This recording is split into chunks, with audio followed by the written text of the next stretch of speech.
and gentlemen, turn your speakers up. It's time for the On the Mark Wrestling Podcast. Turn up the bass.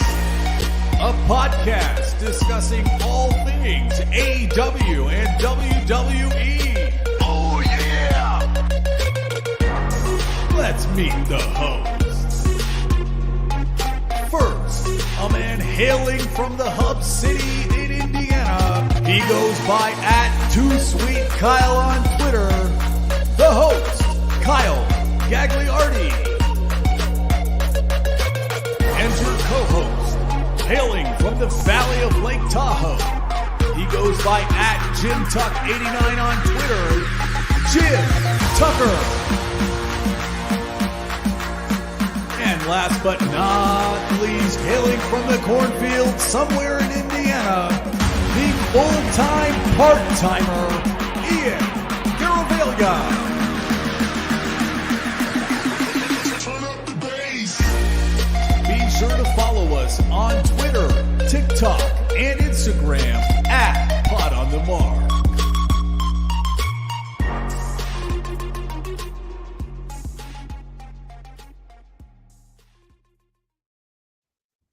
What is going on, everybody? You're listening to the On the Mark Wrestling Podcast, hosted by the Marks, for the Marks, and my co-host for this evening are a couple of main event brothers from the Wrestling Junkies podcast, Mr. Cincinnati himself, and my father, not actually, but my father, the podcast dad. Let's go. What's going on, boys?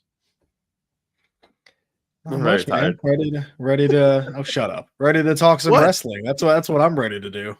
I'm ready to do that too. That doesn't make me any less tired.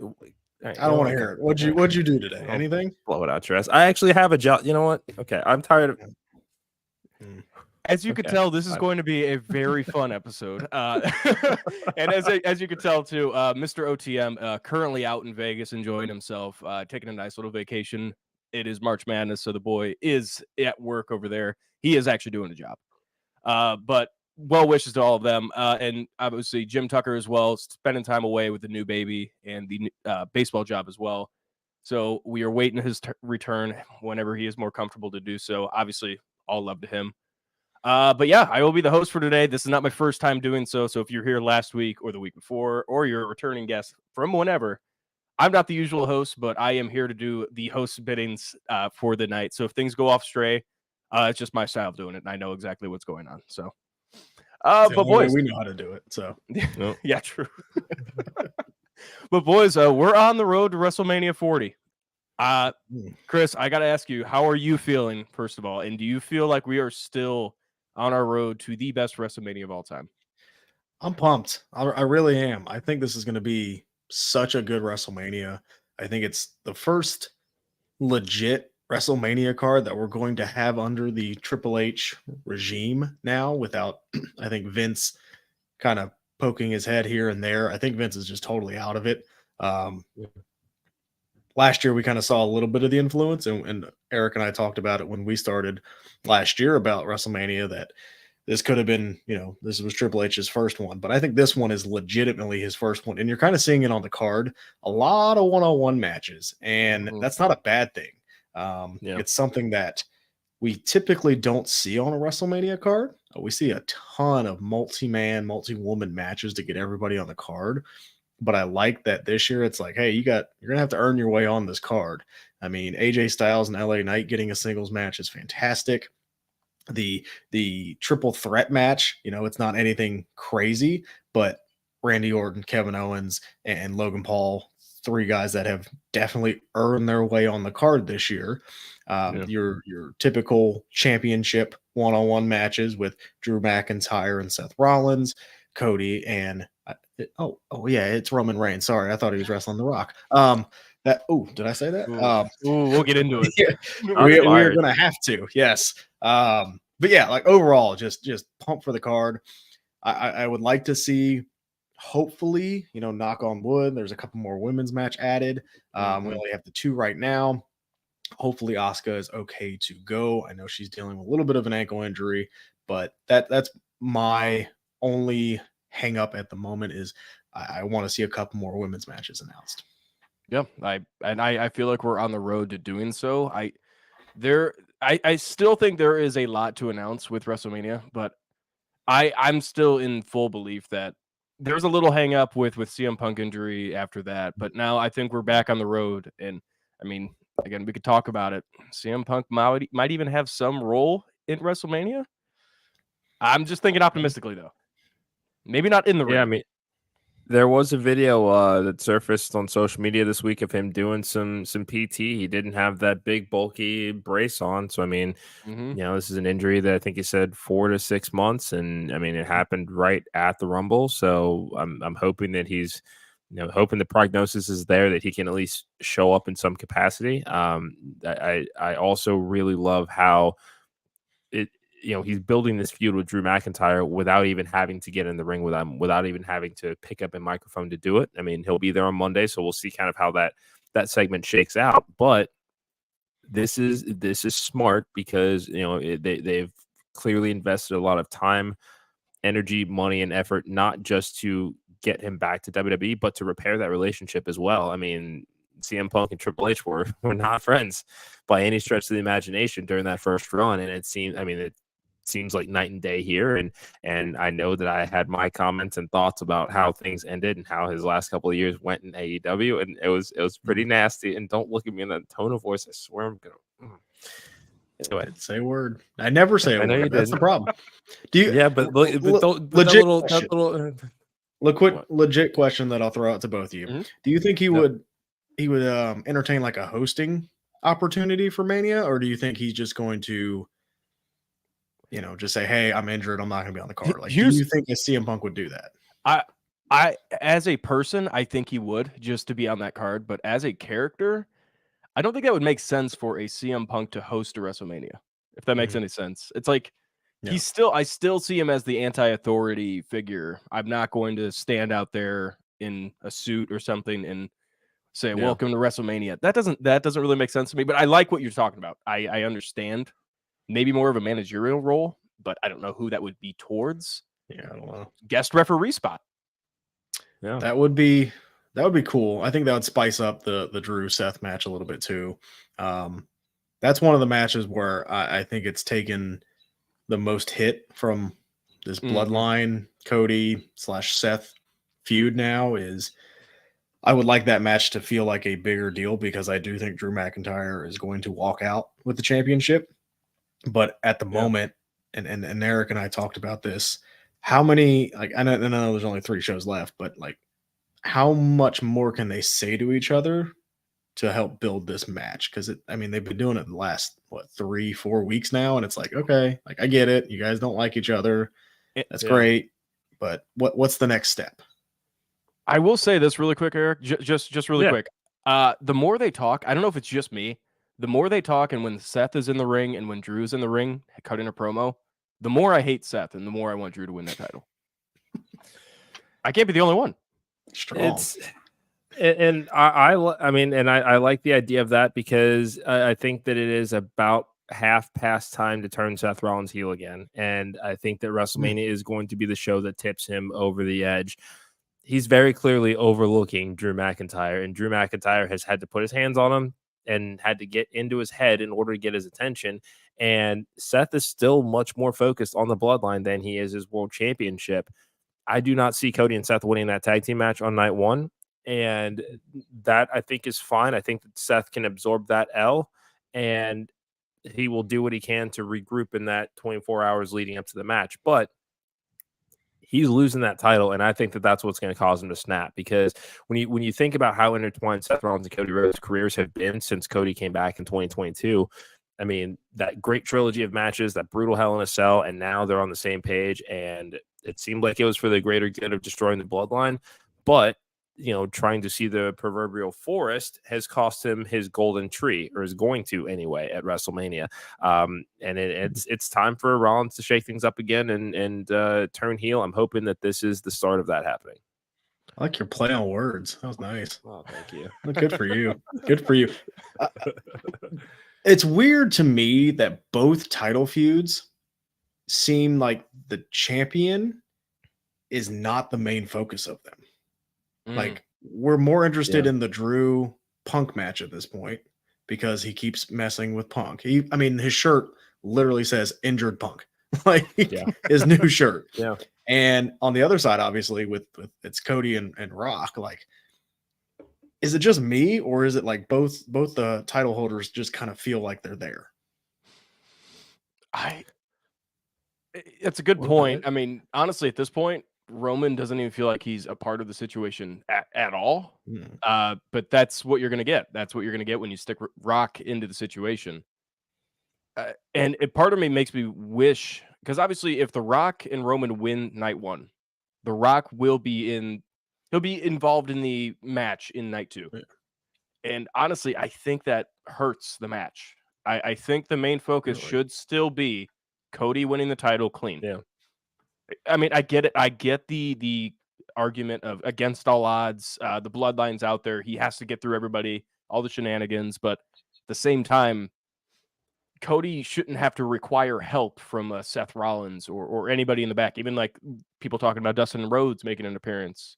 I don't think that'll happen realistically, but I would love if it happened, by the way. Oh yeah, that'd be great. Yeah.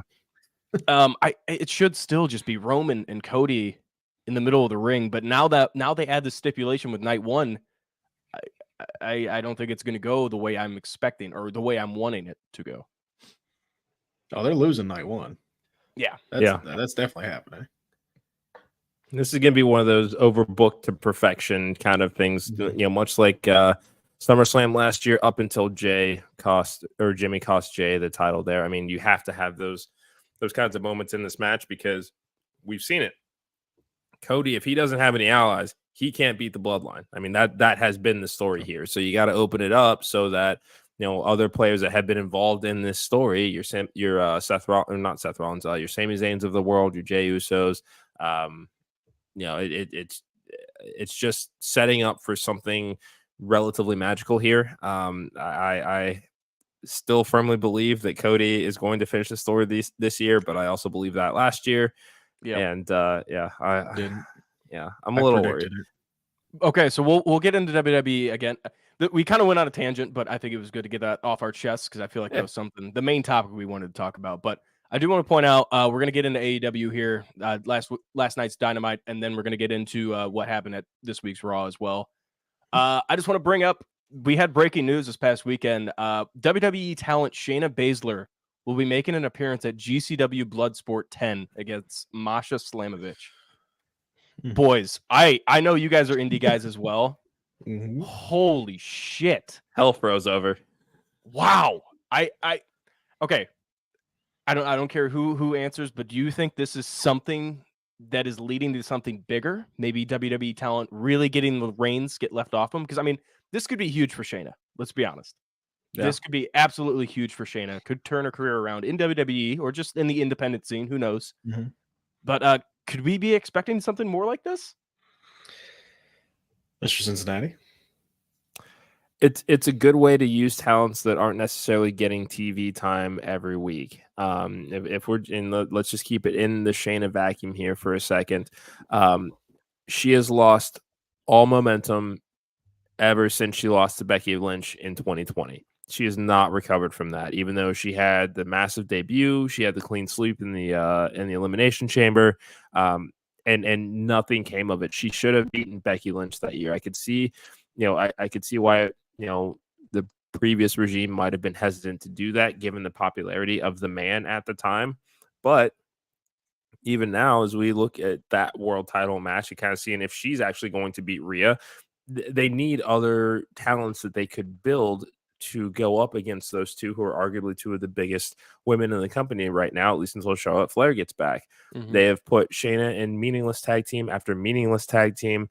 The feud with Ronda Rousey did absolutely nothing for her. It was literally a bathroom break match. His wife, my brother, went to the bathroom during that match. Like there nothing came of it that could really benefit her. And I like her and Zoe Stark as a tag team, but she's been put with so many tag teams that have just broken up without explanation that it's hard to buy into anything she's doing. But Bloodsport, Shayna Baszler equals dollars, quite frankly.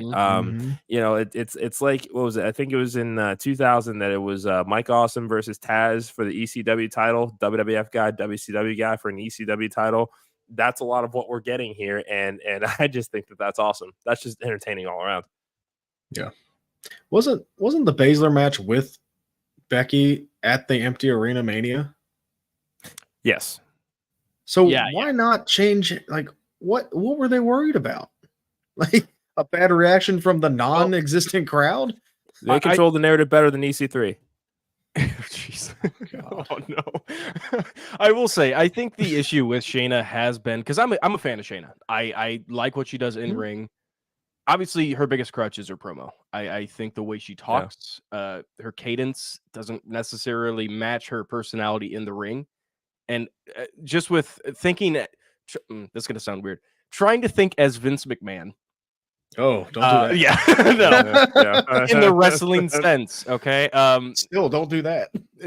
Fair point. Big meaty man. No, thinking as in that sense. Shayna, I mean, she's good in the ring, which was good for NXT. But again, they need to talk. They need to let the fans know who they are behind in backstage. I mean, that's just how it really almost always has been for the main roster in WWE. NXT could get away with it. You could have the silent killers because there's a limited TV time. You don't have to have fillers. You can just put them out in a match. It's like AEW as well. You have your talkers. You have your guys in the ring that just go out into the ring and put on great matches. And I think that's where Shayna has fallen victim to. And I like how you said that with the tag team, because she's always trying to get paired up with somebody that can talk or a bigger star that could carry her stardom. But again, we can move away from this, but I think this is something. I'm going to be optimistic and say this is something that is leading to something else. I think this is opening the doors a little bit. This is Triple H trying to get a taste of what's going on in the Indies. Because if you remember when he was running NXT, they did stuff with Evolve. And they did stuff with was it, again, I can't remember. Progress over in the UK. Yeah. Like he's been open to do this before, and he stated he's been willing to do business. And if you don't have a spot down in like NXT or your own company, why not let them go out and do something and then have them come back and feel like a bigger deal and get more eyes? And I don't know. It seems to be a win-win-win for everybody. So it's working for AEW. So why not steal it? Like, who cares? It's keeping your talent happy at the same time. So it's I see it as a win. Tino's time. Welcome back, brother. The MVM, current MVM, by the way, I do believe. I don't know. I don't think we gave MVM last week. So Tino, hopefully you can retain, because so far you are steamrolling the competition. I don't think you did, because I was supposed to get it last week, actually. That is true. Wait, did you? I think you commented once. I was there for the entire show. Thank you. Okay, sorry, Dad. See how I had to do that, Eric? See, I'm not just mean to you. I'm mean to my son as well. Well, okay, whatever. We'll move on though. We'll talk a little bit about some Dynamite. AEW Dynamite last night. I thought, again, this was piggybacking off another great episode last week. I thought last night's episode was fantastic, top to bottom. These Dynamites are starting to turn out. I mean, at 2 hours past, like it's nothing. I recorded, obviously, this one. I was watching my Indiana State Sycamores fucking wipe out the competition in the NIT tournament, but it's another podcast talk there. But I better hope they don't play UC. Just be careful. We're rolling through it. Anyway. We saw the show opened up with Mercedes Moné coming back out and cutting a promo or a copy paste from the week prior. I mean, I wasn't moved by it. The only thing that was redeeming about this promo was obviously more talk with Willow. I think they have an absolute banger match and a banger feud on the way, and they're starting to deliver it right now. We have some backstage tensions with Stokely Hathaway in the back as well. Maybe some Chris Statlander. I don't know who's turning heel, who's turning face, but I'm all here for it, boys. Eric, I got to talk. I got to ask you.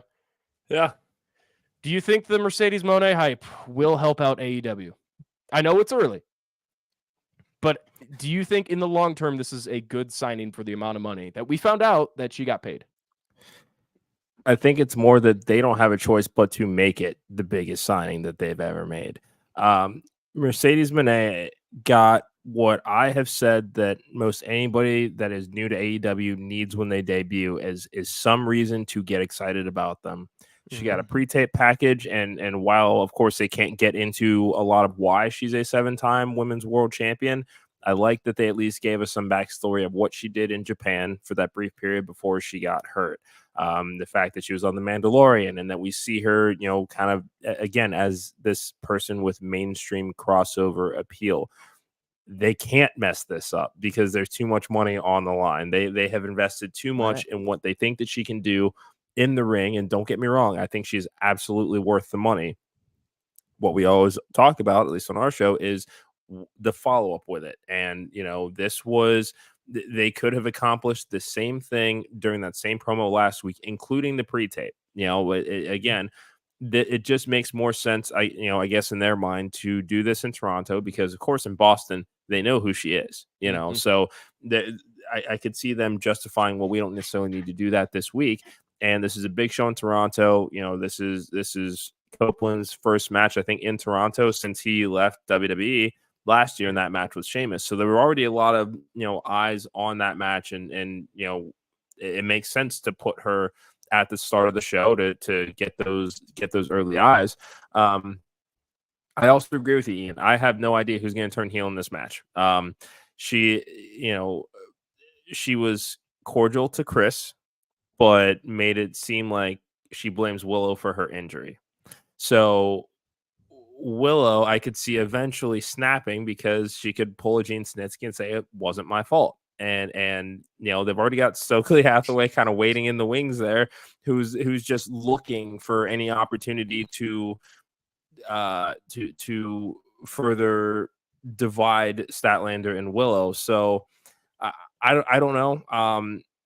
I don't know who's going to turn heel. I don't know who's going to be face, but I do like that they're not just shoehorning Mercedes into the women's world title picture right now. That TBS title needs a lot of love as well, and that's not to say that Julia Hart hasn't done a great job with it. That's not to say that Chris Statlander hasn't done a great job with it, but Julia Hart, Chris Statlander, Mercedes Moné. I mean, that's a name that can elevate that title, and that's what they're hoping for. They're paying her all this money. There's no reason to force her into the world title picture right now. Turn her heel. Come on. What are we waiting for? Willow's not turning heel. I'm not booing Willow. You She's never know. way too bubbly and nice. I can't. They booed her as Mercedes said her name. I'm not doing that. They did. Mercedes is so good as a heel. It's not even funny. Turn her heel. I agree. The first kind of introduction into this is great. Everybody's happy she's here. That's awesome. Turn her heel. I was about to say, I kind of side with Chris here because honestly, we heard it last night. The Moné hype, I mean, it's died a little bit, obviously. The surprise entrance, kind of, not even a surprise, but we knew she was coming in. Still, the crowd was electric. Last night, they were excited, not electric at all. And then she cut a promo I don't see it helping her at all. I'm with it with Willow. I'm with it with Willow turning heel. I mean, I'm not too familiar with her outside of AEW, I'll be honest. I mean, I'm used to just seeing her bubbly personality and the happy, cheery music, but I wouldn't mind seeing her unlock a new side of her character. And I think that could be beneficial because, I mean, when you think about it, there's not a lot of serious women heels. I mean, even in any company, you have Athena. That's the only one I could really think of. Yeah. Rhea Ripley is a heel, but people love her. Yeah. And think about it this way. Did any of us really think that Bayley would ever turn heel? True. Yeah, but I'm not putting Willow on that level quite yet. The crowd hasn't really turned on Willow yet. I know, but I'm just saying we also didn't think that time would ever actually come. And then it did. So I don't know. I'm just say never. You're paying all this money. Let her do what she's really, really good at. And that is be also just the CEO, the boss, just everything about her screams, look at me, look at me, look at me, flashy, everything. I mean, seriously, think of the best times of Sasha Banks Mercedes. She was heel, and it was fantastic. That is your best bet. And I think they're waiting for this kind of like we said, that new car smell or whatever to kind of wear down and go, okay, let's get into it. Let's get it. Let's do what we're doing here. Yeah, I think, and to answer your question about, is she worth the money? I think Eric said it best, she's going to have to be. They can't mess this up because they invested a ton, and there's a lot of pressure on AEW to do that. And that women's division is looking better and better. You have Thunder Rosa back, and she seems to be on good terms. You still have a Britt Baker that needs to return. You still have a Jamie Hayter that has been out for a very long time, and hopefully we see her come back. Yeah. You have an Athena tucked away in ROH where she could come up and do something a lot of very, very fun. Just there's the Mariah May implosion is still imminent. Yep. There's a ton of talent. Now let's make it work. They have the talent, and let's make it work. I mean, just really quick before we move on, Chris, they can fuck up because TK has that FU money. So I think they're willing to spend a lot of money. Yeah. It's okay. Yeah. I think they're right. I see him, Punk. Twice. Oh, gosh. Cry me a river. We'll move on. We got some one of the best matches I thought not Kofi Kingston, Eddie Kingston has had in a while. He's been putting out some bangers, was against Kazuchika Okada. His first match as an official AEW rostered member, and we have a new champ for the Continental title. First, I don't know if it was just for that one strap. Yes, Eric is gone. Okay. He'll be back. That's fine. It's just me and my dad. We brand new champ though. I like the look of what's going on here. The Elite with Kazuchika Okada. Yes, I'm all aboard for it. I am tired of the cheesiness. I thought the Duolingo promo in the backstage was pretty funny with the Elite and the Young Bucks. However, hey, I will say with the Elite and Kazuchika Okada, I don't see them right now as a threatening heel. I mean, they're heels. They're not. They don't scare me. If my favorite champion is the tag team title champions, they don't scare me. I don't fear them threatening for the titles. So I just want to get your guys' eyes on what do you guys think about the new Elite? Do you think it's the change from Okada from Kingston was a good decision? Chris, I don't know if you want to talk about it. It was a good decision. It wasn't for all three titles. It was just for that Continental Crown. And there is a rant coming on that. Just, give me a couple minutes. But yes, it was just for that single championship, which is fine. I think Eddie Kingston got to hold all three. He kind of got to, win that Continental Classic, get his shine. He still has the other two. He's defending the ROH title against Mark Briscoe anyway. So it looks like they're kind of splintering all three of those titles. It was a good moment for Eddie Kingston to have. But yeah, this new Elite, it's fantastic. I was not a fan of what the Young Bucks were doing when they first started doing this whole Nicholas and Matthew, and I will be the first to admit that they have done so much better with it. I think they adjusted a little bit with what they were doing. And again, I love your mustache. I hated their mustaches. They look like Mario villains. I hated it.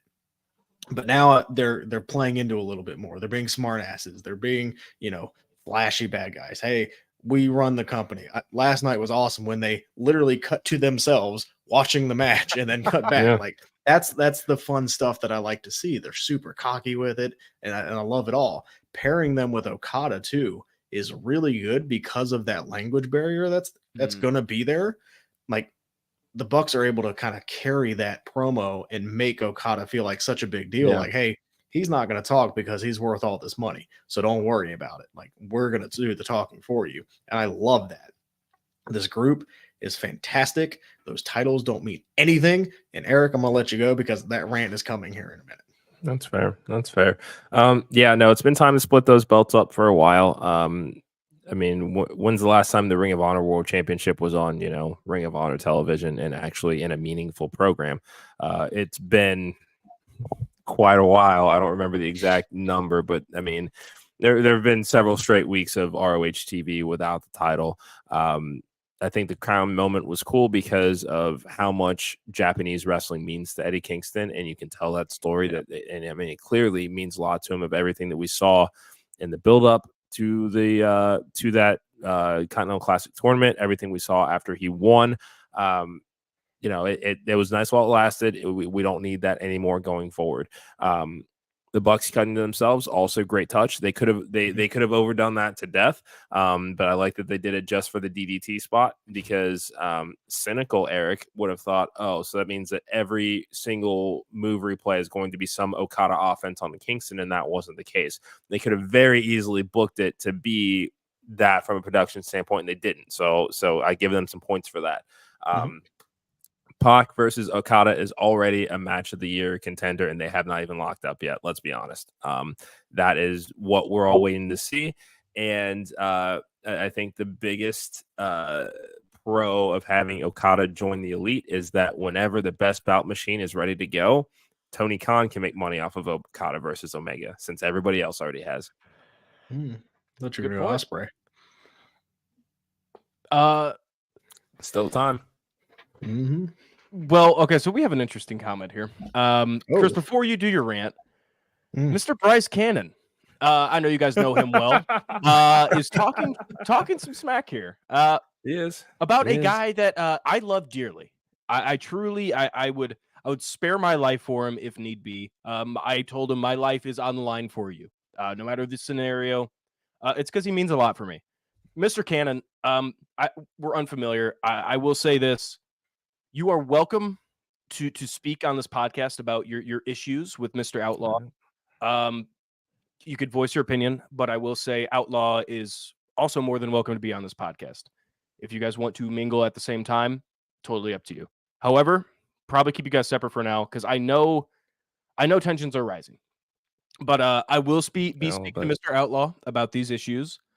But Mr. Cannon, you have a fantastic day. Thank you for joining the stream and thank you for your comment. All right, Chris. Real quick, Trevor, just be careful. And remember, don't touch the tip. Yeah. That paddle will fuck you up. We've seen it happen. Oh yeah. Yeah. He does hold a win over Matt Cardona, so that's that's there. And this is the same Matt Cardona that got set on fire by an Emmy winner, so Yeah. Also true. Yep. That was nasty. So, real quick, and we'll talk about it. The Continental Crown Championship, or whatever the hell it's called, the TNT Championship, and the International Championship. What's the difference between them? None. There's not. None. There's not. No. None of them feel special. None of them have any type of gimmick with them. We know, like the Intercontinental title and the United States Champion. Those are mid-card titles, right? If they were to bring in another title, it was like the hardcore title or the 24/7 title. Again, 24/7 was terrible, but it had some kind of stipulation to it. In NXT, we see the Heritage Cup, another title, quote unquote, with some kind of stipulation for the matches, right? I think having 3 mid-card titles is stupid. Excessive. For lack of a better term. Like what, like there's nothing that sets either of those 3 titles apart. It just feels like your roster is pretty bloated and you want to have titles for guys so you can say they have titles, because not everybody can have the world title. We saw Edge win and he's now the TNT champion. What does that mean? I mean, I don't, is that really like a huge deal? I think his match with Christian was fantastic. Did it need a title? Probably not. Did Christian need to have a title? Probably not. You could have just put him on TV without one. I will say just really quick. I will intervene just really quick. I completely side with you on obviously the title thing. We have way too many titles in AEW. I did say that as well. I thought they should have put the title on Daniel Garcia. The imagery of Edge winning the title and holding it up last night, cool. That was awesome. With the confetti and everything, cool. Yeah. But that was a blood feud. That wasn't a feud over a title, a mid-card title. That's what I got from it. This is Edge versus Christian finishing their story that they've always wanted to tell. This is not their story of wanting to wrestle for a mid-card title one day ever since they started watching and wrestling. Yeah. So I completely agree with you. I'm baffled by it as well, because now you have Daniel Garcia still being a side character in this whole thing. It pissed me off as well. Trust me. And that's why I had predicted Daniel Garcia to win it at Revolution. But just really quick, again, Bryce Cannon, who's Trevor ever beat? I will say this. It's a valid question. Bryce, it doesn't matter who he's beat. It's who he's won. It's who he's won over. Not who he's beat and won championships or anything. No. That doesn't matter. It's who he's won over. He's won over loyal friends. He's won over the Warrior Wrestling crowd, even though he tends to get a little offhand at times, but that does not matter because he is brutally beat by his own promoter. Let me say, Warrior Steve, love you to death, man. You've been on the show before. Sorry, I'm going off on a little tangent. It's just off the top of my mind. He's brought it up. Hey, you're okay. I'm just I'm gonna say as your father, you ain't seen the resume that he's got as far as the championships. No. Let's be honest. You get into wrestling to make money and win championships, not make friends. Checks and championships. I will ask this though: do friends outweigh titles? Do you hold titles longer than you have friends? Depends on the title. That's a friend. That's true. I mean, Roman's got people out of his bloodline, so let's be honest. But Bryce, to make things simple, Trevor has friends. He doesn't need wins, okay? He entertains the crowd. That's all you need to do. That's what wrestling's all about. We're having fun, Bryce. Okay, we'll move on. I'm thoroughly entertained, yeah. Bryce has fun too, winning titles, but go ahead. Yeah. Go ahead, son. We'll move on. We just talked about it a little bit. Adam Copeland and Christian Cage had their third match to wrap up their feud, not their little feud, their feud. That was, and I mean, man, this match was. I heard Tommy Dreamer say it this morning that this match was top 2, top 3 I Quit matches of all time, and it's hard to disagree with them because there's not a lot of many good ones out there. I will say, I don't even know the ref's name, but asking the guys Christian when he just got kicked in the nuts 7 times, do you quit? That was a little off-putting, and then gets hit with a spiked wood stud 2x4 in the nuts, and that doesn't do it. Yeah, that was actually shocking. I will say that. But this match had a lot of fun segments in it, and I could tell this was something that Adam Copeland and Christian Cage, out of their crazy creative minds, they wanted to get off their chest, and I thought they did a wonderful job at doing so. Okay, but now the real question is, what the hell does Christian Cage do with the title, or not Christian Cage? Adam Copeland do with the title? Eric, I will go to you first. We'll probably get some Cope opens, which is fine. I wasn't necessarily. I hope it's not titled Cope Open. It has been like yeah. Like that's a thing. That's a thing. Collision. You know, that's what's that? I mean, I did watch it last week. Let's be honest. Yeah. Free Saturday night. Watch NXT Level Up. Okay, that's your one job. I will not. Friday night. Why not? Do it. Do it. Yeah. There's too much wrestling on. I hope your daughter head butts in the face again. She probably will. Finish your statement. I mean, I think open challenges will be a thing. I don't really know where you go from here. I haven't been clamoring for this title run, so whatever we see is what we get, I guess, and I'll react to it as it happens. Again, the biggest con that I've ever had for most things in AEW is the follow-up. So, I don't know. TNT title hasn't really felt all that exciting in a very long time. So I don't necessarily see that changing for me yet. But we'll see. Maybe this is the opportunity for Daniel Garcia to take it off of him. Yeah, I can see that. And the biggest con in AEW is Tony, by the way. See what you did there. Good job, Dad. That was a good one. Hey, that's what I'm here. But yeah, I didn't have a lot to add to this. I think it was a great moment. It was a great. I mean, we saw it on free TV. We can't Yeah, it was a complain great about match. it. I'm excited to see where it goes. I hopefully it leads to Copeland and Daniel Garcia as faces going against each other and just a straight up fight at Dynasty, a handshake agreement. Let's fight for this title. Have fun. We all have fun here, okay? Yeah. One of those kind of matches, and I hope Daniel Garcia wins it because I don't think Copeland needs that title at all. I think this should lead to a Christian Cage clawing his way back and saying, please take me back. I think that would be perfect. It would be perfect for Christian's character as well. But enough on AEW Dynamite. We can move on. I do want to talk one thing about last week's SmackDown. My biggest takeaway, and yes, Real quick, I have to Yes. ask Eric a question because I didn't get to today on Mhm. our podcast. Oh, God. What was your favorite part of Wardlow's segment last night? Oh wait, he wasn't on the What? show, was he? You absolute son. Yeah, you can cuss on this one. It's okay. Oh yeah, no, you can. It's not our show. You're fine. Sometimes I just wish you wouldn't. Sometimes I get it. I know he wasn't there, and I have it in my notes. I'm not crazy about that either. Okay, I think that it sucks. It doesn't surprise me that Adam Cole has this thought of, okay, now you have to get back into our good graces. You have to help everybody retain their titles. If you don't, sounds like he's gonna get Das boot. I don't know. I think that it just all comes down to the X factor of Kyle O'Reilly.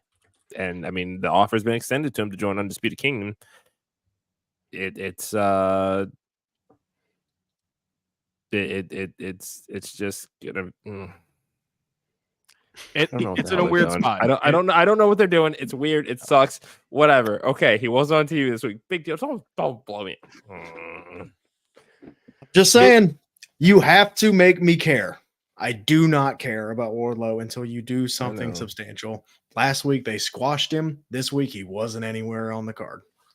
I don't care. The issue with it, I thought this run was good. I thought this was leading to something. I liked the idea of Adam saying, once you win this title, I will be right there. You're going to hand it right over. I love that. That was it was a cool little backstage feud or background feud. But at the same time, you want Wardlow to keep going for the title, just for that personal win. However, I said it in the first, I think it was like the New Year's, is the brand new Dynamite of this year. There's way too many action figures of Tony Khan's in the ring at the same time with that AEW title. I mean, you had Hangman, you had Swerve, you had Samoa Joe, obviously, who was the champion at the time, but wasn't the main focus. It was Swerve. Then you had Wardlow in the background as well, and then you even had Hook in there. It was way too much going on, and I think this made Tony Khan's mind immediately go, let's have Wardlow go for the title next. But the issue is, Wardlow has been telling a story about climbing back up the ladder. I love what they were doing with Undisputed Kingdom. He was their powerhouse, and he was their actual lethal guy. I'm with you, Eric. I'm frustrated because I don't see this going anywhere for Wardlow. They pulled the plug way too quickly. They pulled the trigger way too quickly. I think at this point, if I'm Wardlow, I'm considering greener pastures. I know nothing about his contract situation, nothing like that. But I think that send him to NXT. They'll find something to do with him there. He's explosive. He's powerful. When he's angry and you give him a microphone, he can get himself over. Oh my gosh. I mean, that would be. I mean, think Wardlow versus Obafemi. Just Braun Breaker. Yeah, Dragon. So many. Put him in there with Dragon Lee. Like he is too good to be booked like this. He's too, like I and it sounds like I don't like him. I do like him. I think he's really, really good. That's the issue, is we love him. The problem is you want me to care about him, but I can't care about it. It's kind of like how you were with CM Punk, Eric. It's like I'm gonna get my hopes up again just to be disappointed. And I knew that as soon as they announced, hey, that title match is gonna happen last week, I'm like, what's the point? Why wouldn't you do it at their pay-per-view? Why would you not do it at the pay-per-view? Yep. Totally agree. Off my rant. We can talk about SmackDown. It's too soon. It was too soon. They blew their wad too early. It happens. Yeah, it happens to the best of us. Yep. Do I? Okay. Moving on. Don't worry, Chris. You might have another rant coming because I want to talk about The Rock and his promo last Friday on SmackDown, playing to the Memphis crowd as a good guy. Yep. I'm worried. I don't understand why he would do that, because even if he comes back to SmackDown this week or tomorrow night and starts going back into his heel side, what was the point of that? Why was Memphis such a important place to do, playing to the crowd in the typical Rock fashion? I get it. It was entertaining. It was fun watching it. But at the same time, your main focus should be selling that you absolutely despise Cody, not playing to the camera and singing song. I hated it. I get it. That was the Attitude Era. That's not wrestling anymore. But it's tricky because he also lived in Memphis for a very long time. That's why it's kind of this place has a soft spot. I get it. I agree with you that it did feel a little out of place. But that's just the logic, I guess, that he felt. And I know that we keep using that L word here, but don't do it. Yeah, this was this was fine. I mean, the very first Rock concert in 2003, like that was savage. Iconic. Everything that The Rock done has up until this was savage. It was an odd follow up, but I'm glad that Cody was able to respond and take it to the level I think that they wanted that segment to do it. Yeah, I agree. And it's crazy because his promo after the concert was really good. Like, yeah, just go out there and do that. Like, you didn't need the concert. I agree with Ian. It was I didn't like it because yes, he was playing face to the crowd. And it's like, but dude, you've come in and you have clearly established that you are a bad guy. You brought back the theme song. Like, be the dick. It's okay. Do it. Like, but the concert, it just like, even he threw the John Morant jab in there and that was fine. But it's like, even when he did the Rock concert originally, he still ripped into the crowd. You can still rip into the crowd, even though you lived there for a little while. I lived in Indy. It's a shithole. Hey, you've been there. Easy. Well, don't move to the east side. Shit. We'll move on. You need to be nicer to your son, dude. Come on. Well, we're on the east side. I mean, it's not. It's more like northeast, the suburbs up there, just outside of the city. Okay. This moment of tough love has been brought to you by the Main Event Wrestling Network. Make sure you get Simply Safe. Oh no, no. No wonder the rent's so cheap. Oh my god. We'll talk. All right. Yeah. Talk it over dinner, Dad. Yeah. No. Just to wrap this up with The Rock, I thought it was something to bring up because I mean I like how Cody responded. I agree with you on that, Eric. I think this is kind of unlocking more of the darker side of Cody Rhodes. Yeah. I mean, Bully Ray talked about it and Busted Open. Again, it's kind of a running joke at this point. I reference Busted Open way too much. But he brought up a good point. I don't know if you guys are Star Wars guys, but he's playing more into the Anakin role than he is the Luke Skywalker role. He's not that is right over Eric's head. Eric has no idea what the reference. I get the reference. Okay, I may not care for Star Wars, but I get the reference. Thank you. So I'll explain it to you, Eric. I can explain it so too. For those that aren't familiar, I mean, Anakin did turn into Darth Vader. That he had that dark side in him that no one knew about, and then he unleashed it. And then Luke Skywalker obviously that's the stereotypical. He's the good guy. Yeah. That's what Cody showed us. I mean, he's been dressing in darker suits. He's been showing off a little bit more red with the red tie. Been showing off the pocket watch more. I love that. I mean, I just want to say this. He referenced Homelander during his promo. Awesome. Oh my god! Oh, that was awesome. Please, more of that. Again, right over Eric's head. I'm telling you, you have to watch that show, Eric. You have to watch it. You will really like it. Fantastic. Okay. I promise you. I got enough to watch. The Homelander reference was fantastic. Yeah, and he put it in a great spot, and it wasn't like, it wasn't forced. I'm excited for that. Okay, but we'll move on. But we'll move on to Raw. There wasn't a whole lot to talk about with SmackDown. I mean, obviously, the biggest part of it was just the Rock segment in the promo. I thought it was off-putting.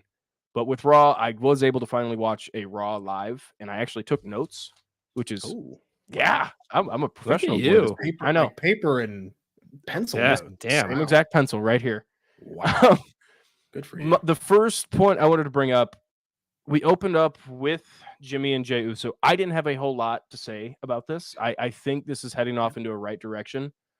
I'm all in for it. I like the brother versus brother WrestleMania 40. I think that screams could be a main event anywhere in any other WrestleMania, if I'm being honest, especially if there's a title involved. But again, that just shows how good this WrestleMania is going to be. I don't know.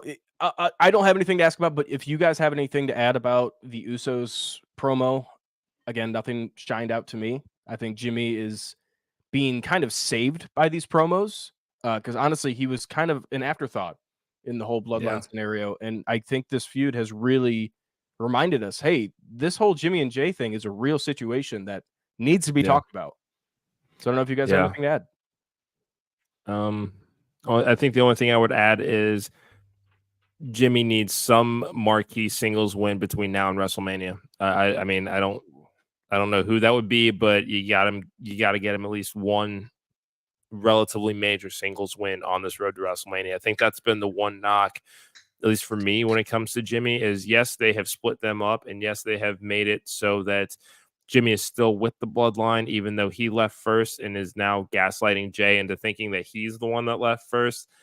There really hasn't been there haven't been any definitive Jimmy singles wins because he's still so firmly entrenched in the Bloodline. That's probably the only thing that I think that this feud needs is he needs some singles wins under his belt. Devil's advocate. What's Jey Uso's biggest single win? I agree. But Jey Uso has also had the match with Gunther McIntyre. Like those may have been losses, but it's certainly they've done more to try to make main event Jey Uso more so than they have made Jimmy Uso or tag team Jimmy Uso into singles Jimmy Uso. But are they trying to do that, or are they just trying to do this one-off? Because like Jimmy hasn't really wrestled singles matches at all. Yeah, like he's usually been tagged with Solo. Like, are they trying to make Jimmy a single star, or are they just like that? That would be my argument to you. Sure, I don't know if I need it. I think this is how you get Jay his big win on a big stage at WrestleMania, and it still feels like a big deal because it's his brother who cost him the title and who has cost him multiple matches and just been that thorn in his side for now almost a year and a half, and I think that is that story you tell. So I don't know if I need a big win for Jimmy because he still feels like that much of a threat because of the brother versus brother aspect of it. And I think the biggest takeaway from this, what they can move on from this, is obviously the Uso tag team. That could always still be there. That story is still there. I mean, Jay even referenced it and said, "Man, I just want a brother back." And that's something a lot of people could relate to. I mean, probably about 75% of the world could relate to. I want my brother back. It's a true thing. And again, like I said, I think this is really saving Jimmy because he's been an afterthought for me, like genuinely. Yeah. Ever since turning on Jay, he's been just kind of the punching bag. Yeah, exactly. So, I mean, I'm excited for this. Obviously, Jey Uso has talked about it on podcasts and interviews and saying this has been something that he's always wanted to do. Him and Jimmy have always wanted to do. So this is keeping the guys happy. They don't have to be around a title for a great match and a great feud. So I'm excited for it. I'm hoping that this buildup references more to the I want you back, and maybe Jimmy kind of shows sides of coming back and being a face again. Yeah. We'll see. We'll talk about this, though, right after the promo. We had a backstage segment with Adam Pearce. And from what I could pick up, I believe he was talking to Nick Aldis. We never got confirmation on who was on the other side of the phone. And at the time, I mean, I was writing notes at the time, and I was like, man, this could be setting up a match with Nick Aldis at some pay-per-view or WrestleMania, maybe, if they could fit him in. However, we got news, I think the night after, that Nick Aldis, unfortunately, tore his bicep by a freak accident. So, and he's in an arm sleeve and everything and had to get surgery, emergency surgery. So, hopefully Nick Aldis obviously gets better soon and this isn't anything nagging in the future. But I want to ask you guys, Eric, you can start us off. Do you think with this being one of the greatest WrestleManias, if not the greatest WrestleMania of all time, with the buildup especially, a match between Adam Pearce and Nick Aldis could have served this card well?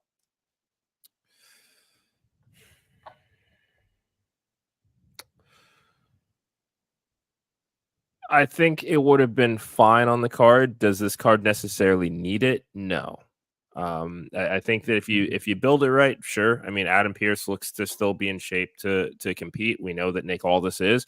Yeah, I don't think it's a must for this card. I mean, if we're looking at this as a hypothetical, if he wasn't hurt, sure, this would be fine. But I don't think this card it's not a must for me. Yeah, I would agree. I don't know if this would have added too much value to the card.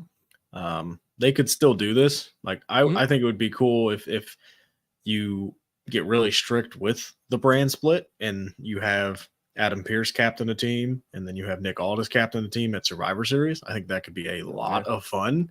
But like for WrestleMania, I don't think it was like, oh man, I'm gonna miss this match. Like, okay, that's okay. Yeah, okay. I just wanted to get your guys' gauge on it. I didn't know if you guys were picking up anything that would happen because I thought this was a really subtle hint, so I didn't know if this was building to Mania. Obviously, it's only 2 weeks away at this point, so I didn't think it was going to go to Mania. But it was so subtle that who knows what was going on. That's all I had with Adam Pearce. Thought it was interesting. I will move on though. I thought a match that really stood out on this Monday Night Raw was DIY versus the Creed brothers. This was to qualify for the 6-team tag ladder match for the vacant titles, or not vacant. Judgment Day's titles at the moment. Basically vacant. Yikes. First off, I want to point out DIY's theme sucks. Yep. Capital letters. I will say this, though. They did win over the crowd.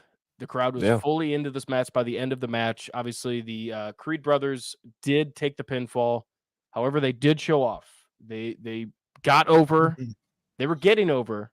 DIY got over, as some would say. And the DIY secured their first ever match at Mania in the 16 ladder match.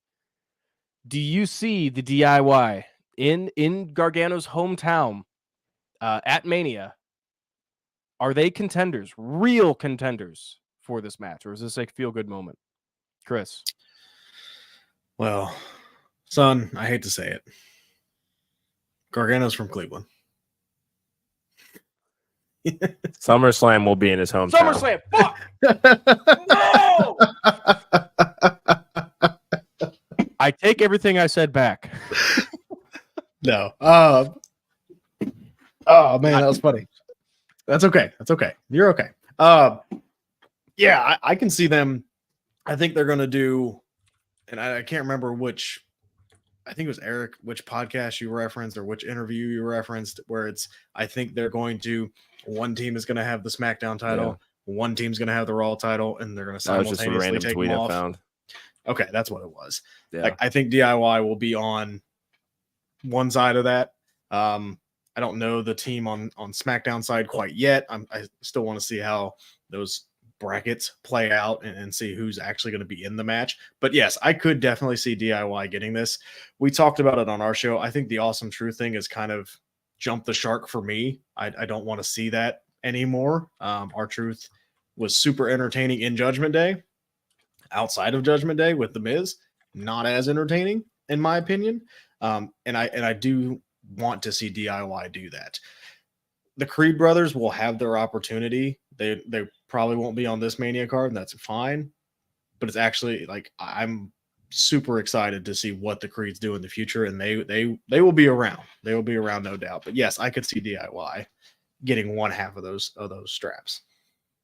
And you got names as well with this Mania match. I don't know all the qualifiers that we still have confirmed. Like we have matches confirmed. I think we have 2 open spots or 3 open spots? I think it's 2 left. 2 at the moment. Okay. So the name of the Hardys has been thrown around. We've seen it before when the New Day hosted. Already seeing head shakes. Nope. I was gonna ask. Nope. You are not into it. This is a ladder match. Don't care. I don't care. Okay. We said it on our show. Father Time does no jobs, and Matt and Jeff are right there. Let me Done. say this. Let me say this just really quick.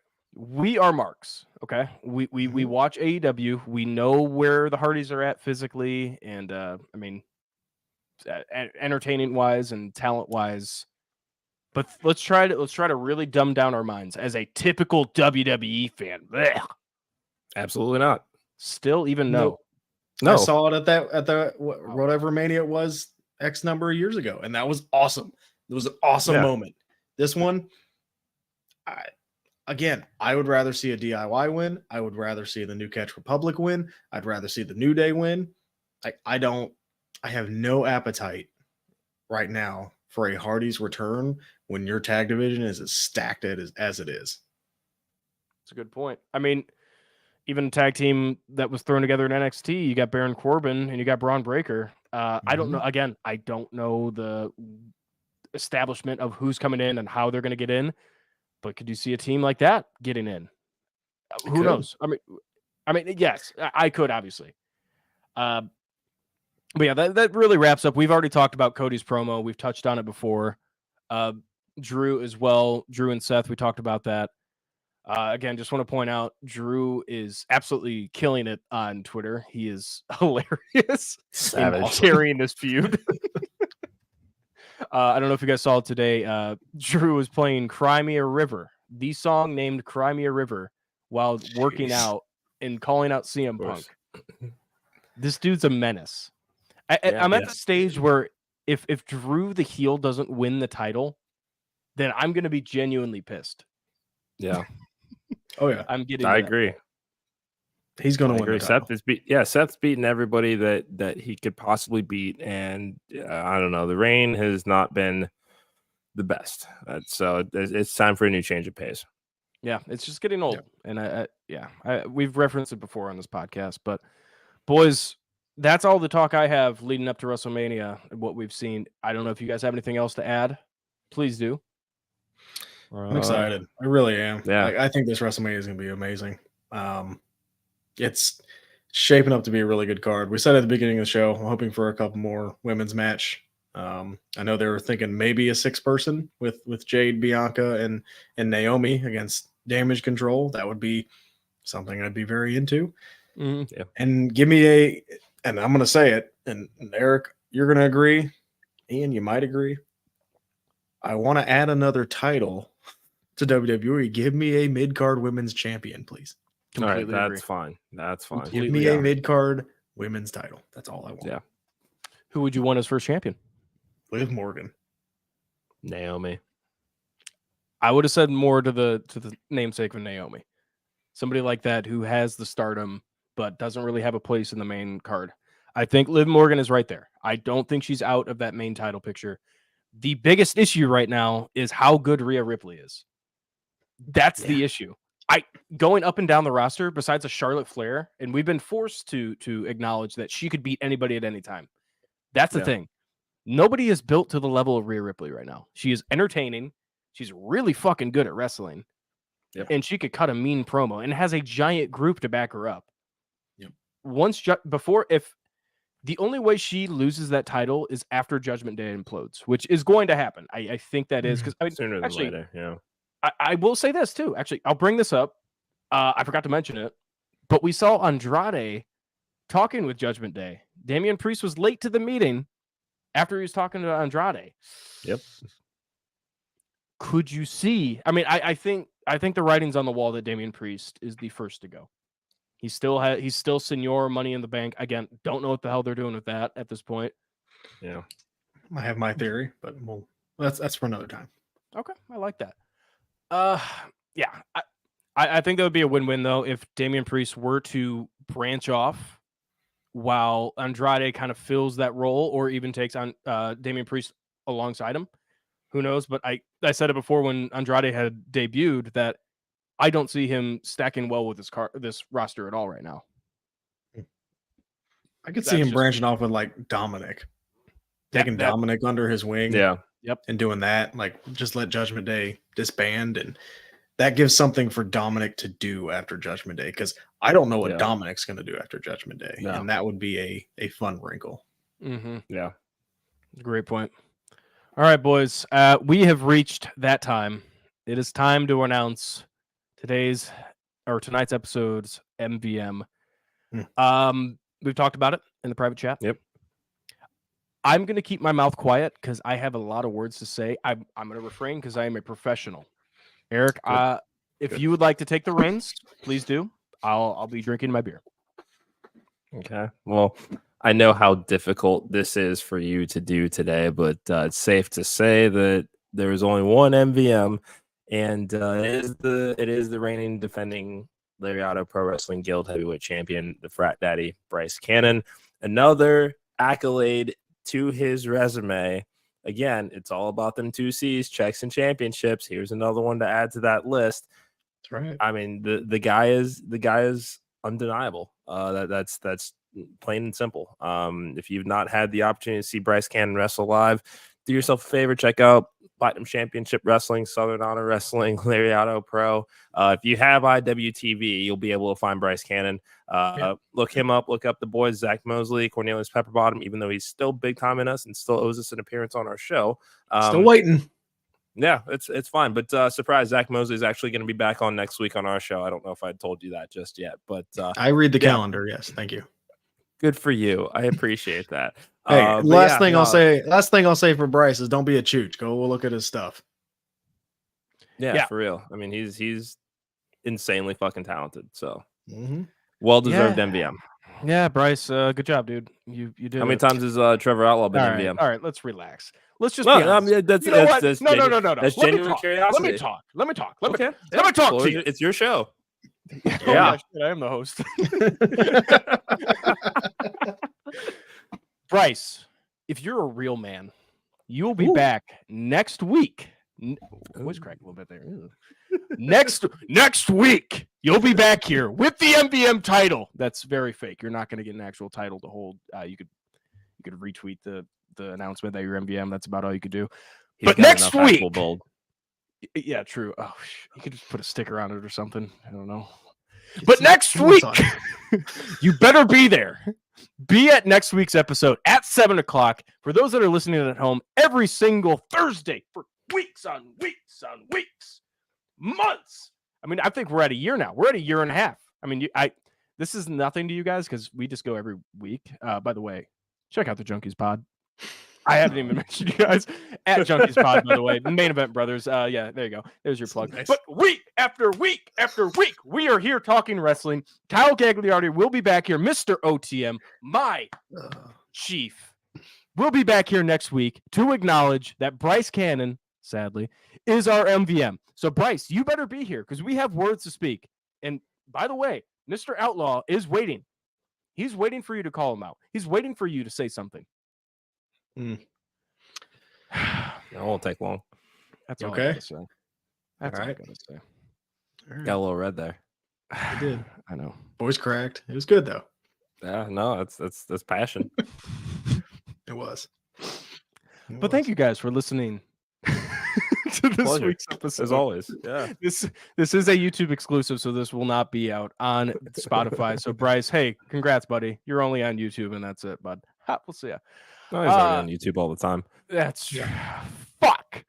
If you've not watched our watch along with Bryce Cannon of Riot on Row, where he competed in an actual frat house, check out the Wrestling Junkies Podcast YouTube channel. Last shameless plug there is. No, please plug away. Please plug away. I mean, I'll go get my paddle too. No, I do have a frat daddy paddle. Oh, okay. Like, so do you. Wait a second. Don't you don't make it weird. You made it weird. You could at least said your Bryce Cannon. I knew it. Did you not remember what we just did 3 weeks ago? You know what? And anyway, same side here. I'm not going to argue with you. We'll see you guys next week on Thursday's episode. But thank you for listening to the On the Mark Wrestling podcast.